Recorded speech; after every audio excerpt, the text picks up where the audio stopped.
أعوذ بالله من الشيطان الرجيم بسم الله الرحمن الرحيم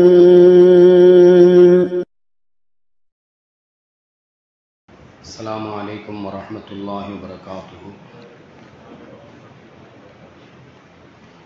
الحمد لله رب العالمين والعاقبة للمتقين والصلاة والسلام على سيدنا محمد وعلى آله وصحابه أجمعين. أما بعد، قال الله تعالى في القرآن العظيم وفي الفرقان المجيد: أعوذ بالله من الشيطان الرجيم، بسم الله الرحمن الرحيم. الشيطان يعدكم الفقر ويعمركم بالفحشاء والله يعدكم مغفرة منه وفضلا والله واسع عليم. صدق الله العليم. قال نبينا محمد صلى الله عليه وسلم: من آتاه الله مالا فلم يؤدي زكاته غفر له ماله يوم القيامة شجاعا. صدق صادق الأمين صلى الله عليه وسلم. அல்லாஹுவின் அன்பும் அருளும் அருமைநாயகம் ரசூலுல்லாஹி ஸல்லல்லாஹு அலைஹி வஸல்லம் அவர்கள் மீதும் அவர்களின் குடும்பத்தார்கள், சத்திய தோழர்கள், நல்லோர்கள், நாதாக்கள், வலிமார்கள், குறிப்பாக ஜும்ஆவினுடைய கடமையை நிறைவேற்றுவதற்காக வேண்டி இறையில்லம் வருகை இருந்திருக்கின்ற நம்மவர்கள் மீதும் உலகில் வாழ்கின்ற முஃமினான முஸ்லிமான அனைவர்கள் மீதும் அல்லாஹுவின் அன்பும் அருளும் என்றென்றும் உண்டாவதாக. ஆமீன். அல்லாஹ் நமக்கு எதை ஏவியிருக்கிறாரோ அதை எடுத்து நடக்கவும், எவைகளை தவிர்ந்திருக்கும்படி எச்சரித்திருக்கிறானோ அத்தகைய தீமைகளில் இருந்து தவிர்ந்து வாழ்வதற்குரிய பாக்கியத்தை நம் அனைவர்களுக்கும் தந்தொல் புரிவானாக. ஆமீன். கடந்துவிட்ட நிமிடங்கள் வரையிலும் நம்முடைய வாழ்நாளில் நாம் செய்த குற்றங்களை, குறைகளை, பெரும்பாவங்களை அல்லாஹ் மன்னிப்பதோடு இனிவாழும் காலமெல்லாம் பாவத்தின் அளவில் மீளாது நம்மை பாதுகாத்து நம்முடைய உள்ளங்களில் உண்டான ஆகுமான எண்ணங்களை அல்லாஹ் அங்கீகரித்துக் கொள்வானாக. ஆமீன். நாம் குழுவிருக்கக்கூடிய இந்த இறை இல்லத்திற்கு இடமளித்து இங்கு கட்டிடம் எழுப்பி இதனுடைய வளர்ச்சிக்காக வேண்டி இன்று வரையிலும் உடலாலும் பொருளாலும் ஆலோசனைகளாலும் யாரெல்லாம் உதவி வருகிறார்களோ அத்துணை நபர்களையும் அல்லாஹ் அவனது நிகரில்லாத பேரருளால் அங்கீகரித்துக் கொள்வானாக. ஆமீன். சங்கைக்குரிய அல்லாஹின் நல்லடியார்களே, ஷஅபான் மாதத்தினுடைய கடைசியில் நாம் இருக்கிறோம். ரமலானை அடைவதற்கான தயார் நிலையில் நாம் எல்லாம் இருந்து கொண்டிருக்கிறோம். அல்லாஹ் வரக்கூடிய ரமலானை ஆரோக்கியத்தோடும் நம்முடைய வாழ்நாளில் அவனுக்கு பிடித்தமான அமல்கள் நிறைவாக செய்வதற்குரிய மாதமாக இந்த ரமலானை அல்லாஹ் ஆக்குவானாக. ஆமீன். சங்கைக்குரியவர்களே, ரமலானில் நாம் நிறைவான அமல்கள் செய்வதற்கு ஆசைப்படுவோம். அதிலும் குறிப்பாக ஜகாத்தினுடைய கடமையை நிறைவேற்றக்கூடியவர்கள் ரமலானில் ஜகாத்தை கொடுப்பதற்காக தயாராக இருப்பார்கள். ஜகாத் என்பது இந்த மார்க்கத்தில் கடமையான ஒரு காரியம். ஒரு ஆண்டு இந்த மார்க்கம் குறிப்பிட்ட அளவிற்குண்டான பொருள் நம்மிடத்தில் இருக்குமேயானால் நாம் ஜகாத்து கொடுக்க வேண்டும் என்று மார்க்கம் நமக்கு சொல்கிறது.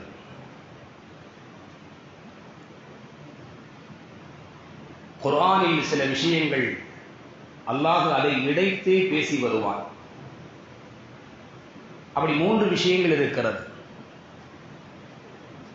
அல்லாஹ் குர்ஆனில் பல இடங்களில் அவன் சொல்லக்கூடிய வார்த்தைகளில் அத்தீஉல்லாஹ வர் ரசூல, அத்தீஉல்லாஹ வ அத்தீஉர் ரசூல், அல்லாஹ்விற்கு நீங்கள் கட்டுப்படுங்கள், அல்லாஹ்வுடைய தூதருக்கும் நீங்கள் கட்டுப்படுங்கள் என்று அல்லாஹ் சொல்லுவான்.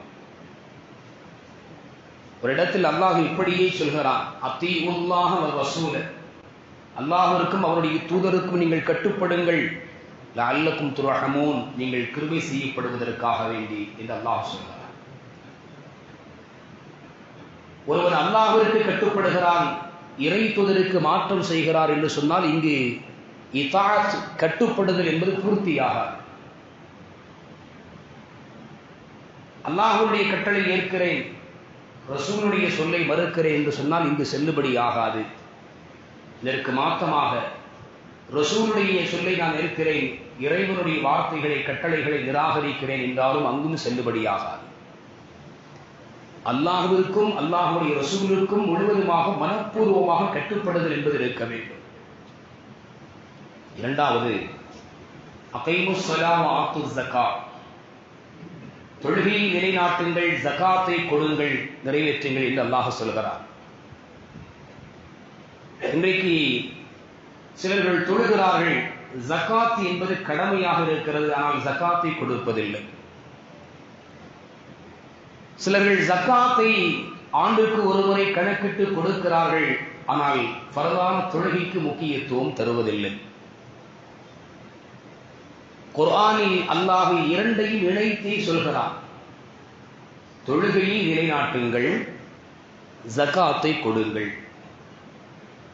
தொழுகையை விட்டு ஜகாத்தை ஒருவர் நிறைவேற்றுகிறார் என்று சொன்னால் அங்கு பரிபூர்ணத்தன்மை என்பது இருக்காது. தொழுகிறார், ஜகாத் ஒருவர் கொடுப்பதில்லை என்று சொன்னால் இங்கும் பரிபூர்ணத்தன்மை என்பது இருக்காது. இரண்டும் இருக்க வேண்டும். குர்ஆன் சொல்கிறது. அல்லாஹ் இன்னொரு விஷயத்தையும் இரண்டாக சேர்த்து சொல்கிறார். அனிஷ்குருலி வலி வாலிதைக்க, எனக்கு நன்றி செலுத்துங்கள், உங்களுடைய பெற்றோர்களுக்கும் நீங்கள் நன்றி செலுத்துங்கள். இந்த உலகத்தில் ஒரு மனிதன் அல்லாஹ்விற்கு முழுவதுமாக கட்டுப்படுகிறான், பெற்றோர்களை நிந்திக்கிறான், வேதனை செய்கிறான், அவர்களுக்கு மாற்றமாக இருக்கிறான் என்று சொன்னால் அல்லாஹ்விடத்தில் அவருடைய அமல் செல்லுபடியாகாது. அதற்கான மகத்துவம் என்பது எதுவுமே இல்லை. பெற்றோர்களை நோவினைப்படுத்தி பெற்றோர்களுடைய இருவர்களுடைய சொல்லையும் ஒரு பிள்ளை அவர்களுக்கு கட்டுப்படக்கூடிய நிலையில் கேட்க வேண்டும். அவர்களுக்கு உரிய மரியாதை, உரிய கண்ணியத்தை கொடுக்க வேண்டும். அவர்களை பேண வேண்டும். அவருடைய விஷயத்தில் மிகவும் பேணிக்கையாக நடந்து கொள்ள வேண்டும். பெற்றோர்களுடைய விஷயத்தில் மாற்றமாக நடந்து கொண்டு அவர்களை புறக்கணித்து விட்டு அலட்சியம் செய்து அவர்களை நிந்தித்து விட்டு அல்லாஹ்விற்கு முழுவதுமாக சதாம் ஒருவர் கட்டுப்பட்டால் அந்த கட்டுப்படுதல் என்பது அது இறைவனிடத்தில் ஒப்புக்கொள்ளப்படாது. குர்ஆனின் 3 செய்திகளை இரண்டாக சொல்கிறது. அல்லாஹ்வுக்கும் அல்லாஹ்வுடைய ரசூலுக்கும் நீங்கள் கட்டுப்படுங்கள், தொழுகையும் ஜகாத்தையும் நீங்கள் நிலைநாட்டுங்கள், எனக்கும் உங்களுடைய பெற்றோர்களுக்கும் நீங்கள் நன்றி செலுத்துங்கள் என்று அல்லாஹ் சொல்கிறார். சங்கையானவர்களே, நாம் புரிந்து கொள்ள வேண்டும், ஜகாத் என்பது நாம் கொடுப்பதற்கு நமக்கு அல்லாஹ் தகுதியை தந்திருக்கிறார் என்றால் அதை நாம் கொடுப்பதற்கு முன்வர வேண்டும். என்றால் குர்ஆன் இப்படி சொல்கிறது, வலா தஜஅல் யதக மகதூலத்தன் இலா உனுகிக வலா தபஸ்துஹா குல்லல் பஸ்த். 2 நிலைகளை அல்லாஹ் விவரிக்கிறார். பொதுவாகவே அல்லாஹ் செல்வத்தை ஒருவருக்கு கொடுத்து மற்றொருவரை ஏழ்மையாக அல்லாஹ் வைத்திருக்கிறான் என்றால் கொடுத்தவருக்கு நீ அந்த ஏழைக்கு கொடு என்பதை சொல்வதற்கு அல்லாஹ் வைத்திருக்கிறார். உனக்கு நான் கொடுத்ததை என்னுடைய சொல்லின் அடிப்படையில் நீ அவருக்கு ஏழ்மையானவருக்கு நீ கொடு என்ற நியதியை அல்லாஹ் வைத்திருக்கிறார். குர்ஆனில் அல்லாஹ் பனு இஸ்ராயில் என்கின்ற அத்தியாயத்தில் பேசுகின்ற பொழுது வலா தஜஅல் யதக மகதூலா இலா உனுகிக, உங்களுடைய கழுத்தின் பக்கம் கைகள் கட்டப்பட்டதாக நிலையில் நீங்கள் கஞ்சத்தனமுடையவர்களாக ஆகிவிட வேண்டாம். ஒருவர் எடுத்துக் கொடுக்க வேண்டும் என்று சொன்னால் கை வேண்டும். அவருடைய கையை கழுத்தோடு சேர்த்து கட்டப்பட்டதாக இருக்கிறது என்று சொன்னால் அவரால் எப்படி கொடுக்க முடியும்? அல்லாஹ் எப்படி ஊமைப்படுத்துகிறான் பாருங்கள். அல்லாஹ் எப்படி உதாரணத்தை சொல்லி காட்டுகிறான். கழுத்தோடு கை சேர்த்து கட்டப்பட்ட நிலையில் கஞ்சத்தனம் உள்ளவர்களாக நீங்கள் ஆகிவிடாதீர்கள். அல்லாஹ் அடுத்து சொல்கிறான், வலா தபஸ்துஹா குல்லல் பஸ்த். இது ஒரு நிலை இருக்கும், ஆனால் கொடுக்க மாட்டார்கள். நிறைவாக அல்லாஹ் கொடுத்திருப்பான், குறைவாக கொடுப்பதற்கு கூட அவர்கள் கஞ்சத்தனத்தை வெளிப்படுத்துவார்கள். இது ஒரு சாரா, இப்படி ஒரு கூட்டம். மற்றொரு நிலை அல்லாஹ் சொல்கிறான், நீங்கள் கொடுப்பதற்குண்டாக மாறி கொடுக்கிறேன் என்கின்ற பெயரில் அனைத்தையும் நீங்கள் விசாலமாக விரித்து விடாதீர்கள். ஒட்டுமொத்தமாக நீங்கள் கொடுத்துவிட்டு உங்களுக்கும் ஒன்றுமே இல்லாத நிலையில், உங்களுடைய வாரிசுதாரர்களுக்கு இல்லாத நிலையில் நீங்கள் ஆக்கி விடாதீர்கள். இரண்டையும் அல்லாஹ் சொல்கிறான். உலோபித்தனம் கஞ்சத்தனமும் வேண்டாம், கொடுக்கிறேன் என்ற பெயரில் ஒட்டுமொத்தமாக நீங்கள் கொடுக்கவும் வேண்டாம் என்கிறது குர்ஆன் ஷரீஃப். அருமையானவர்களே, அல்லாஹ் ரப்பல் ஆலமீன் இன்னொரு இடத்திலே அல்லாஹ் பேசுகின்ற பொழுது இப்படி ஒரு வார்த்தையை பயன்படுத்துகிறார். கைலா யகூன தூலத்தம் பைனல் அக்னியாய் மின்கும். பொருள் உங்களில் செல்வந்தர்களுக்கு மத்தியில் மட்டும் சுற்றி வருவதாக நீங்கள் எண்ணிக்கொள்கிறீர்களா, ஆக்கிக் கொள்கிறீர்களா? அப்படி ஆக்காமல் இருக்க வேண்டும் என்பதற்காக வேண்டித்தான் சில சட்டங்களை அல்லாஹ் சொல்கிறார். செல்வந்தர்களுக்கு மட்டுமே மத்தியில் செல்வங்கள் சுற்றி கொண்டே வர வேண்டும் என்று சொன்னால் அவர் எந்த இடத்திலும் நல்வழியில் செலவிடாத நிலையில் இருக்க வேண்டும். அப்படி இருக்கணும் நீங்க நினைக்கிறீங்களா அப்படின்னு அல்லாஹ் கேட்கிறார்.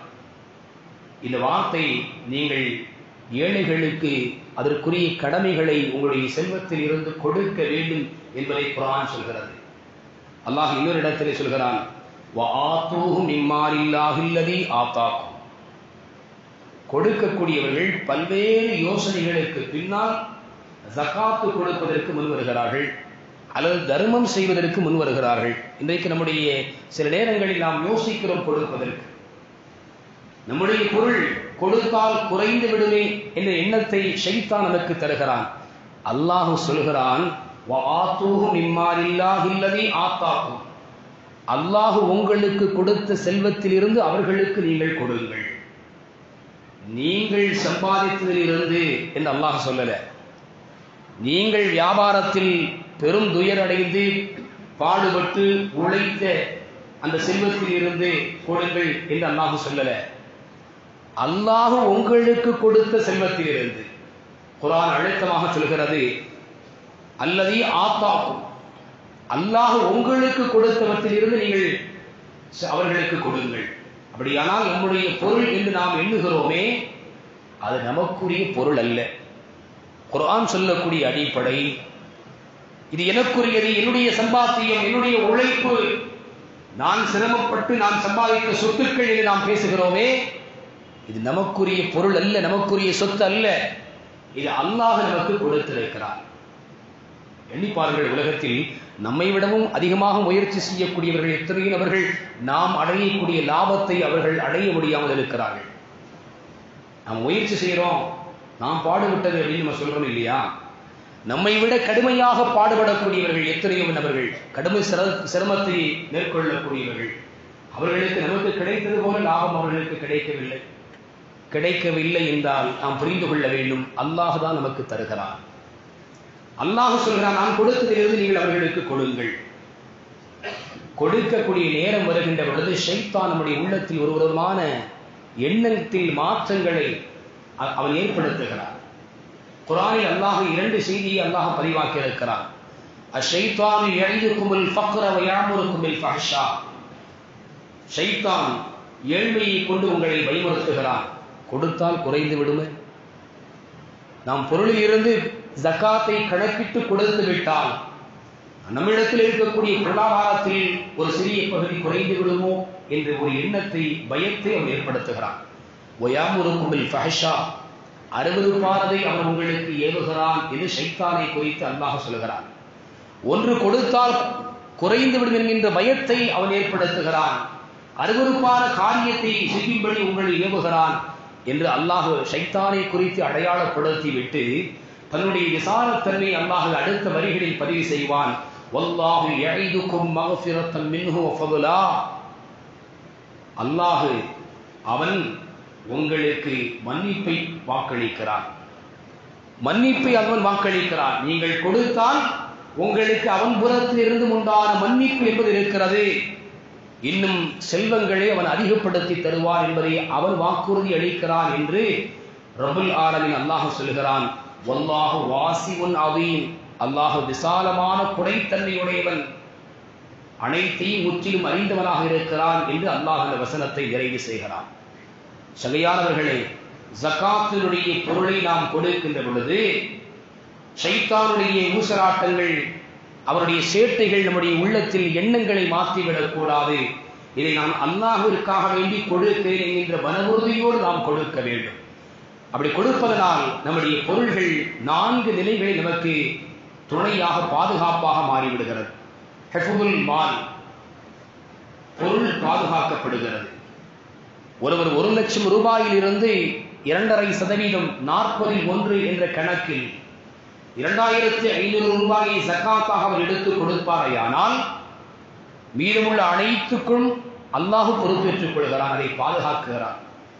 இரண்டாவது விஷயம் பரக்கத்துல் மால், பொருளில் செழிப்பு என்பதை அல்லாஹ் ஏற்படுத்தி தருகிறார். பரக்கத்துங்கிறது அவன்தான் தர முடியும், நாம உருவாக்க முடியாது. செல்வத்தை பெருகுவது பரக்கத்து என்று நாம் எண்ணிக்கொள்கிறோம்.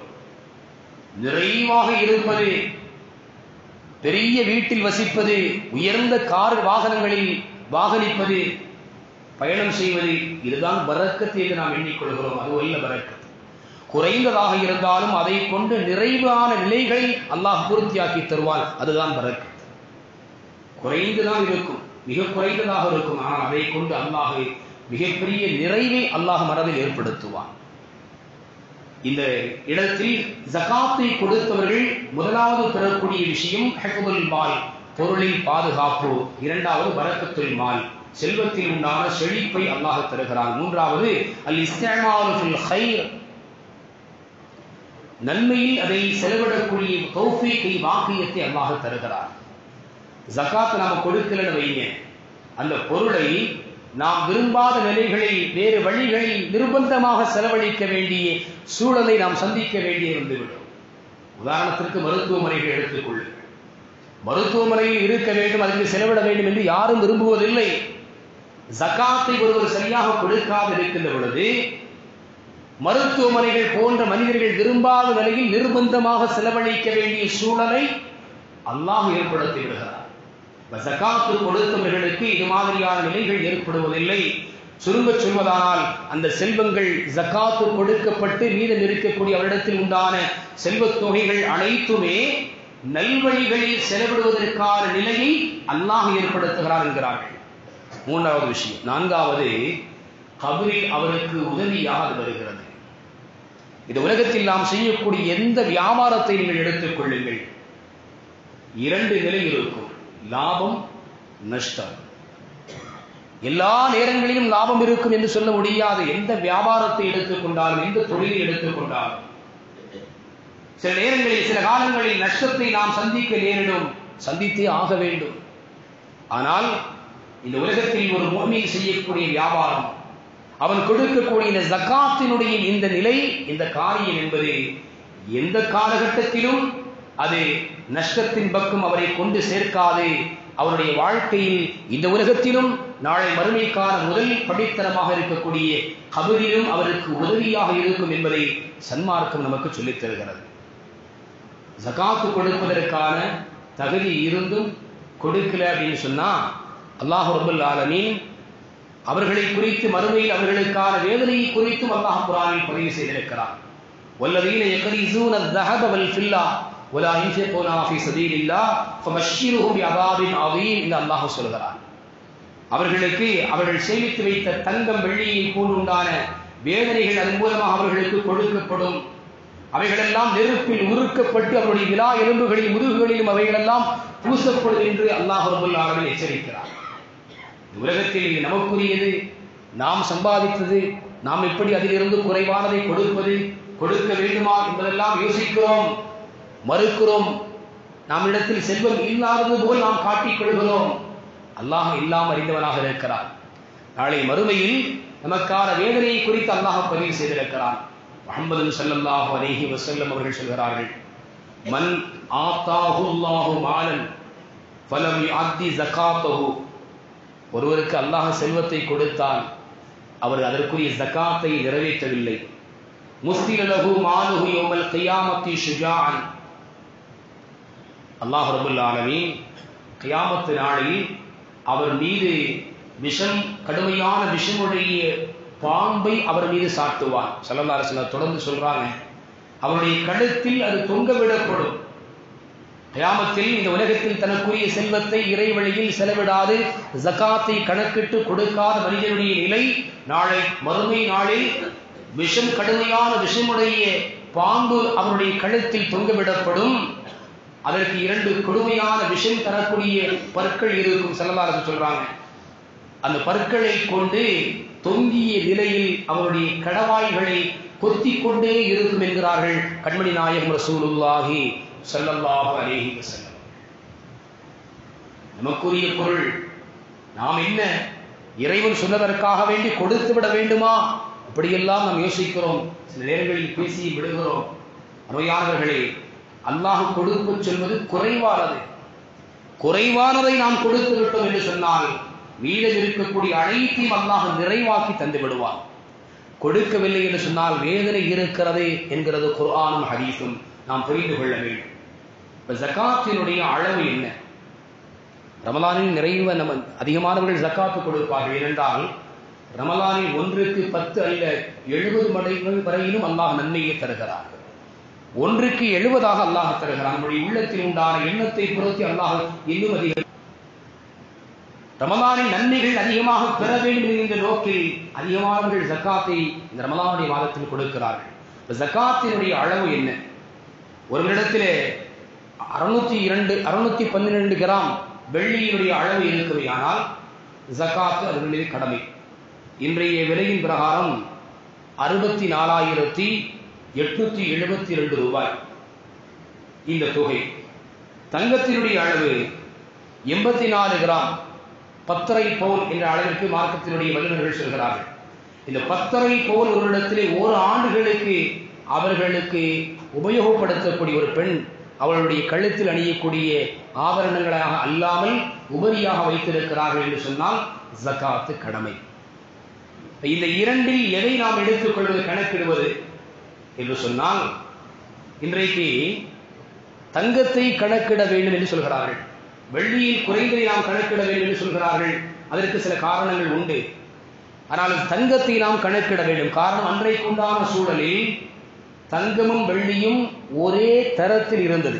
ஏகதேசம் விலையில் பெரிய அளவில் உண்டான வித்தியாசம் என்பது இல்லாத காலத்தில் இருந்தது.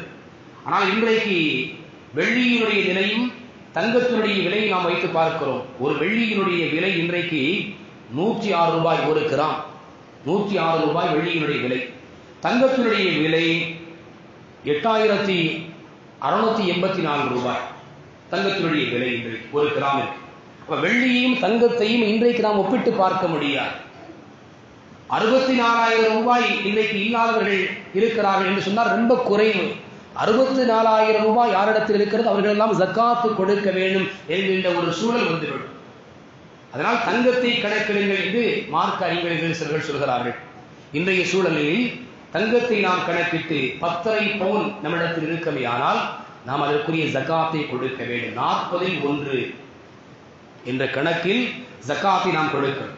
ஜக்காத்தை யாருக்கு கொடுக்கணும், ஜக்காத்தை பெறுவதற்கு யார் தகுதியானவர்கள் என்று சொன்னால் அதற்கும் குர்ஆனை விடை தருகிறது. அல்லாஹ் குர்ஆனில் பேசுகிறான், இன்னமஸ் ஸதகாத்து லில் ஃபுகராஇ வல் மசாகீன் வல் ஆமீலின் அலைஹா. இந்த வசனத்தில் அல்லாஹ் 8 நபர்களை சொல்கிறார். ஏழைகள், முதலாவது ஏழைகள், இரண்டாவது மிஸ்கீன்கள், அவர்களுக்கான தேவைகள் இருக்கிறது, பொருளாதாரம் இல்லாத சூழ்நிலையில் இருக்கக்கூடியவர்கள். அடுத்து இந்த ஜகாத்தினுடைய பொருள்களை வசூலிப்பது, அது மாதிரியான அதை எழுதி வைப்பது, இது மாதிரியான காரியங்களில் வேலை செய்யக்கூடியவர்கள். நான்காவது இஸ்லாத்தின் பக்கம் ஈர்க்கப்பட்டவர்கள். அவர்களுக்கு இந்த இடத்தில் ஜகாத்தினுடைய பொருளை கொடுத்து உதவினால் இந்த மார்க்கத்தின் பக்கம் அவர்கள் வருவதற்கான வாய்ப்புகள் இருக்கிறது என்ற நிலையில் இருக்கக்கூடியவர்களுக்கு ஜகாத்தை கொடுப்பது. அடுத்து அடிமைகளை விடுதலை செய்வதற்காக வேண்டி ஜகாத்தினுடைய பொருளை கொடுப்பது. கடனாளிகள், தன்னால் கடனை நிறைவேற்ற முடியாத சூழலில் இருக்கக்கூடிய கடனாளிகளுக்கு ஜகாத்தினுடைய பொருளை கொடுப்பது. அல்லாஹ்வுடைய பாதையில், ஏழாவது அல்லாஹ்வுடைய பாதையில் பாடுபடக்கூடியவர்கள், அல்லாஹ்வுடைய வழியில் பாடுபடக்கூடியவர்களுக்கு ஜகாத்தை கொடுப்பது. எட்டாவது வழிபோக்கர்கள், அவர்களுக்கு ஜகாத்தை கொடுப்பது. இந்த 8 வகையினர்களை அல்லாஹ் விவரித்து குர்ஆனிலே சொல்கிறார். அருமையானவர்களே, இன்றைக்கு நாம் பார்க்கிறோம், சில விஷயங்களை நாம் புரிந்து கொள்ள வேண்டும். சேமிக்கக்கூடிய தொகைகள் இருக்கவையானால் அதற்கும் ஜகாத் என்பது உண்டு. வாடகை வரக்கூடிய வருமானங்கள், அதற்கு ஜகாத்து உண்டு. ஒரு வீடு காலனி நம்ம கட்டியிருக்கிறோம் வைங்க, அதில் வாடகை வருகிறது அல்லவா, அந்த வாடகை தொகையை ஜகாத்திற்கு கணக்கிட வேண்டும். ஜகாத்தினுடைய நிசாபில் சேர்க்கணும், அந்த கணக்கில் சேர்க்கணும். நாம் கட்டியிருக்கக்கூடிய அந்த கட்டிடத்தை சேர்க்க வேண்டியதில்லை. வாடகைக்கு ஒரு கார் இருக்குது, நம்மள்கிட்ட வாடகைக்கு விட்டுருக்கிறோம் அப்படின்னா அதிலிருந்து வரக்கூடிய வருமானத்தை மட்டும் ஜகாத்தினுடைய கணக்கில் நாம் சேர்க்க வேண்டும். கடனாக கொடுத்தது, நாம் கடன் கொடுத்திருக்கிறோம் ஒரு பெரிய தொகை, திரும்பி வந்துவிடும் என்கின்ற உறுதி இருக்கிறது. கொடுக்கப்பட்ட தொகை திரும்ப வந்துடும், ஏன்னா இன்னைக்கு நிறைய பேருக்கு கொடுத்தோம்னா வருமா வராதா அப்படிங்கிற பல கேள்விகள் இருக்கு. கடன் கொடுப்பதை எவ்வளவு முக்கியத்துவமாக, சிறப்பாக, மிக பெரும் உதவியாக இந்த மார்க்கம் செல்கிறதோ, அதே போல வாங்கிய கடனை நிறைவேற்றக்கூடிய விஷயத்திலும் மார்க்கம் மிக பேணுதல் வேண்டும் என்பதை நமக்கு வலியுறுத்துகிறது. உரிய நேரத்தில், சொன்ன நேரத்தில், சொன்ன காலத்தில் அதை நிறைவேற்ற வேண்டும். ஜகாத்தினுடைய நிலையில் கொடுக்கப்பட்ட தொகை அதை உறுதியாக திரும்பி வந்துவிடும் என்று இருக்குமையானால் அதில் நாம் ஜகாத் அதற்கும் நாம் கொடுக்க வேண்டும். அதுபோல தொழிற்சாலைகளில் அதனுடைய உபகரணங்கள், இவைகளுக்கு ஜகாத்து கிடையாது. ஆனால் அதன் மூலமாக வரக்கூடிய வியாபாரத்தில் கிடைக்கக்கூடிய பொருளுக்கு ஜகாத் உண்டு. நாம் என்ன லாபம் அடைகிறோம், என்ன வருமானம் வருகிறதோ அதற்கு ஜகாத் என்பது உண்டு. அதுபோல வாடகைக்கு விடப்பட்ட வீடுகள், அதுபோல வருமானம் தரக்கூடிய நிலங்கள், இவைகளுக்கு ஜகாத்து கொடுக்கணும். அந்த பொருள்களை கணக்கிட்டு ஜகாத்து கொடுக்கணும். நிலங்கள் இருக்கிறது, தரிசு நிலமா கிடக்குது, அதுக்கு ஜகாத்து கொடுக்கணுமா அப்படின்னா அதுக்கு ஜகாத்து கொடுக்க வேண்டிய அவசியம் இல்லை. அல்லது வியாபாரம் நோக்கம் இல்லாமல் மிகப்பெரிய அளவில் உண்டான ஒரு பொருள், ஒரு நிலத்தை வாங்கி வச்சிருக்கிறோம், நமக்கு சொந்தமாக ஒரு நிலம் இருக்குது, அதை விற்கணும், அதை கொண்டு பெரிதாக்கணும் அப்படிங்கிற எண்ணமே இல்லை. அது வியாபாரத்தினுடைய நோக்கமே இல்லை, அதுல நமக்கான பொருளாக கிடக்கிறது என்று சொன்னால் அந்த மனைவிகளுக்கு ஜகாத்து கொடுக்க வேண்டிய அவசியம் இல்லை. அருமையானவர்களே, சுருங்க சொல்வதானால் நம்மிடத்தில் மேல் மிச்சமாக இருக்கக்கூடிய, நமக்கு வருமானமாக வரக்கூடிய விஷயங்களில் ஜகாத்தை நாம் அளவிட்டு கட்டாயம் நாம் கொடுக்க வேண்டும் என்பதை மார்க்கம் நமக்கு சொல்லித் தருகிறது. வரக்கூடிய மாதம் ரமலானுடைய மாதமாக இருப்பதின் காரணத்தினால், நன்மைகள் அதிகமாக பெருகக்கூடிய மாதமாக இருப்பதின் காரணத்தினால், இறைவனுடைய ரஹ்மத்தும் மக்ஃபிரத்தும் அவருடைய புறத்திலிருந்து நரக விடுதலையும் பெற்றுத் தரக்கூடிய மாதமாக இருப்பதின் காரணத்தினால் நன்மைகளை நாம் விசாலமாக செய்ய வேண்டும். ரமலானுடைய நோன்பை நோக்கின்ற பொழுது முக்கியமான சில விஷயங்களை நாம் கடைபிடிக்கணும். நாம் உண்ணக்கூடிய உணவு ஹலாலா இருக்கணும். நல்லா கவனிச்சுக்கங்க. நோன்புங்க அப்படிங்கிறது ஒரு மிகப்பெரிய ஒரு இபாதத்து. இபாதத்துகளை நாம் உண்ணக்கூடிய உணவு ஹராமாக இருக்குமையானால் அந்த இபாதத்தினுடைய நன்மைகளை நாம் அடைவதில் திரையாக வந்துவிடும், நன்மை பெற முடியாது. அதனால உண்ணக்கூடிய உணவு, எந்த இடங்களில் நாம் உணவை வாங்குகிறோமோ அந்த இடங்கள் எப்படிப்பட்ட நிலையில் இருக்கிறது என்பதை நாம் உறுதிப்படுத்துவது நம்ம மீது கடமை. சித்திகரதியெல்லாம் அவங்கள்ட்ட ஒருத்தவங்க வந்து கொடுத்தாங்க, அவங்களுடைய பணியாளர் ஒரு உணவு கொடுத்தாங்க, வாயில வச்சுட்டாங்க. வாயில வச்ச பின்னாடி கேட்குறாங்க, இது எப்படி கிடைச்சது? அப்புறம் சொன்னார், நாம் இஸ்லாம் ஆகுவதற்கு முன்னதாக ஒருவருக்கு மாந்திரிகம் செய்தேன், அதற்கு பகரமாக இப்பொழுது கொடுத்தார். சித்திகரதியெல்லாம் அவர்கள் தன் குடல் வெளியே வரும் அளவுக்கு அவர்கள் விரலை விட்டு விட்டு வாந்தி எடுத்தார்கள் என்ற வரலாற்றை நம்மால் பார்க்கிறோம். அதனால் எனக்கு மரணம் ஏற்பட்டாலும் பரவாயில்லை என்றார்கள் செய்தனா சித்திகுல் அக்பர் ரலியல்லாஹு அன்ஹு அவர்கள். நம்ம புரியணும், நாம் உண்ணக்கூடிய உணவு நம்முடைய இபாதத்திற்கு மிக நெருக்கமான ஒன்று. அல்லாஹ் குர்ஆனில் அல்லாஹ் சொல்வான், குலூமின் தய்யிபாத்தி மா ரஸக்னாகும் வஷ்குரு லில்லாஹ். நாம் உங்களுக்கு அளித்ததிலிருந்து நல்லதை நீங்கள் சாப்பிடுங்கள், அல்லாஹ்விற்கு நன்றி செலுத்துங்கள். மார்க்க வல்லுநர்கள் எழுதுவார்கள், எந்த மனிதன் ஹலாலான உணவை மட்டும் உண்ணுகிறாரோ அவருடைய இபாதத்தில் அவருக்கு ஆர்வம் ஏற்படும் என்று எழுதுகிறார்கள். இபாதத்தில் வணக்கம் வழிபாடுகளில் அவருக்கு இன்பம் ஏற்படும் என்று எழுதுகிறார்கள். அதனால் நோன்பு என்பது முக்கியமான வணக்கம் என்ற காரணத்தினால் நாம் உண்ணக்கூடிய உணவுகள் சகுருடைய உணவாக இருந்தாலும் சரி, அல்லது இஃப்தாருடைய நேரத்தில் நாம் நோன்பு திறப்பதற்காக வேண்டி உண்ணக்கூடிய உணவாக இருந்தாலும் சரி, அந்த உணவுகளுடைய விஷயத்தில் அதை நாம் ஹலால் என்பதை பேண வேண்டும். அதை முக்கியமாக நாம் தெரிந்து கொள்ள வேண்டும். அல்லாஹ் ரப்புல் ஆலமீன் வரக்கூடிய ரமலானை ஆரோக்கியத்தோடு அடையக்கூடிய பாக்கியத்தை அல்லாஹ் நமக்கு தருவானாக. அந்த ரமலானில் அவன் விரும்பக்கூடிய நல் அமல்களை நிறைவாக செய்வதற்குரிய பாக்கியத்தை அல்லாஹ் தருவானாக. அவன் இறக்கிய இறைவேதமான அல் குர்ஆனை அந்த ரமலானில் நிறைவான மனதோடு இன்பத்தோடு மகிழ்ச்சியோடு நம்முடைய நாவுகள் திறந்து ஓதி மகிழ்ந்து அந்த குர்ஆனில் சொல்லப்பட்ட நல்ல அமல்களை நிறைவாக அந்த ரமலானிலே நிறைவேற்றுவதற்குரிய பாக்கியத்தை அல்லாஹ் தருவானாக. எந்தெந்த தீமைகளை செய்யக்கூடாது என்று இறைமறையின் மூலமாக அல்லாஹ் எடுத்துரைத்திருக்கிறானோ அத்தகைய தீமைகளிலிருந்து தவிழ்ந்து வாழக்கூடிய உயர்ந்த நசீபை ரப்புல் ஆலமீன் அல்லாஹ் நம் அனைவர்களுக்கும் தந்தரு முடிவானாக. வ ஆகிரு தஅவானா அல்ஹம்துலில்லாஹி ரப்பில் ஆலமீன். அஸ்ஸலாமு அலைக்கும் வ ரஹ்மத்துல்லாஹி வ பரகாத்துஹு.